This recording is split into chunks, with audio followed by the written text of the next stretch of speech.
अस्सलाम वालेकुम नाज़रीन, मां वांजे पंज मासा डीएम बिरोई तवानी सिरे डीएम बिरोई ऑफिशियल फेसबुक ऐं यूट्यूब चैनल। नाज़रीन, लाड़काणे वाली साइड खां राशिद सुमरे जी हिकिड़ी तंज़ीम आहे, शायदि महमूद वेलफेयर नालो अथसि।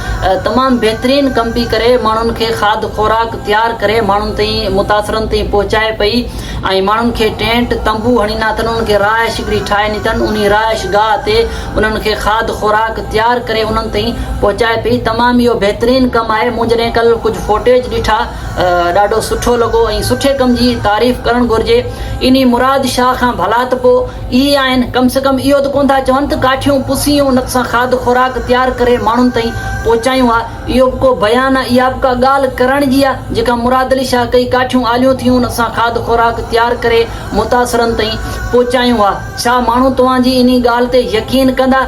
जदीद दौर आहे, गैस जी सहूलियत आहे, सिलेंडरनि जी सहूलियत आहे। तव्हां गैस ते खाद खुराक तयारु करे बि मुतासिरनि ताईं पहुचाए सघो था। तव्हां ॾिसो राशिद सुमरे जा जेके माण्हू आहिनि उहे कीअं खाधो तयारु करे मुतासिरनि ताईं पहुचाइनि था। रिक्शनि ते चढ़ी माण्हुनि ते खाद खुराक था पहुचाइनि। साइकिल मोटर ते जेका उन्हनि वटि सहूलियत आहे उन सहूलियत ज़रिए हू खाद खुराक उन्हनि ताईं पहुचाइनि था। लाड़काणे वारी साइड खां, हेॾे असां वारी साइड खां शायदि हिननि जी तंज़ीम अञा न पहुती आहे, लेकिन लाड़काणे वारी साइड खां तमामु बहितरीन कम पई करे माण्हुनि खे खाद खुराक तयारु करे माण्हुनि ताईं पहुचाइनि पिया। माण्हुनि खे तंबू ऐं टेंट पिया ॾियनि, माण्हुनि खे राइश गाह ठाहे पिया ॾियनि, उन्हनि खे आरज़ी तौर हिकु राइश ठाहे था ॾियनि, उते उन्हनि खे खाधो तयारु करे वञी पुॼाए था वञनि। इन खे चइबो आहे इंसानियत। हीउ ॾुखियो वक़्तु आहे, थोरी घड़ी जे लाइ नेठि गुज़री वेंदो, पर वक़्त जे हुकुमराननि जो इहो फ़र्ज़ु आहे त हिन मुश्किल वक़्त में पंहिंजनि माण्हुनि सां ॾुख सुख में गॾु हुजनि।